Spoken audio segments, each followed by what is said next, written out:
Right now, we have discussed various measures to quantify credit risk. Think of application scores, behavioral scores, credit ratings, and PDs. The question now becomes, how do these measures relate to one another? Well, let's discuss how a typical Basel IRB model architecture looks like. Let's pick a particular portfolio, say retail mortgages. This portfolio will consist of both recent and older customers. Recent customers are customers that have entered the portfolio during the previous 1 year. Older customers are the complement thereof and have thus been in the portfolio for more than 1 year. For recent customers, the best risk assessment available is the application score. For older customers, you can use a much more up-to-date behavioral score instead. Both application and behavioral scores provide a ranking of customers in terms of default risk. Remember, however, that Basel needs more than a ranking. In fact, it requires credit ratings and probabilities of default, which are numbers between 0 and 1, representing the relative likelihood of an obligor to go into default. So, how can we get credit ratings and PDs? Well, we can get both by coarse classifying or categorizing the application and behavioral score range. Here you can see an example where the score range has been categorized into above 600, which corresponds to rating A, between 580 to 600, which corresponds to rating B, and so on. Various procedures to define ratings based upon application or behavioral scores can be used for this. A popular approach here is to map onto an agency rating scale, although other approaches such as expert-based approaches are also available, as we discussed later. Note that, as a reference, a bank usually has about 15 ratings, although this depends upon the type of exposure. Obviously, the number of ratings and corresponding PDs will have an impact on the regulatory capital. Also note that ratings are not strictly needed for IFRS 9 or CECL purposes. Once the ratings have been defined, the PDs need to be calculated.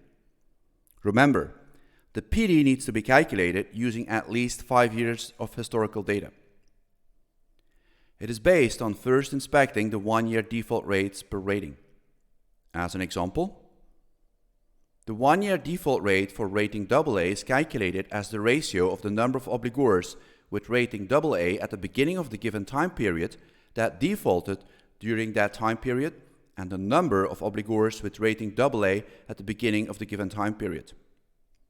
Note that the numerator can also measure the number of default events, which will be higher than the number of defaulted obligors if they can default and recover multiple times in the same period.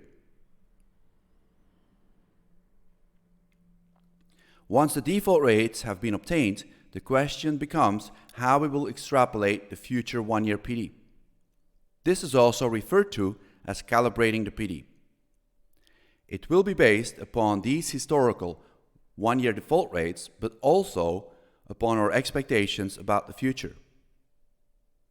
Popular calibration procedures for PD are the average, maximum, or minimum historical default rate observed, or a particular percentile of the default rate distribution. A sophisticated procedure is to link the default rates to macroeconomic drivers such as GDP, inflation, or unemployment and build dynamic models based upon time series analysis techniques such as ARIMA. Here you can see an example of a 1-year default rate curve, let's say for rating B. If you think the future is not looking bright with a possible downturn, then you can calibrate the PD according to the red scenario. However, if you anticipate an economic upturn, then you can calibrate the PD according to the green scenario. The yellow scenario then represents an average between both. To summarize, here you can see a high-level overview of our Basel IRB model architecture as we worked it out thus far. It has 3 levels. Level 0 is the data. This includes internally collected data, external data obtained from credit bureaus, for example, and qualitative expert-based data. All this data needs to be prepared first before models can be built.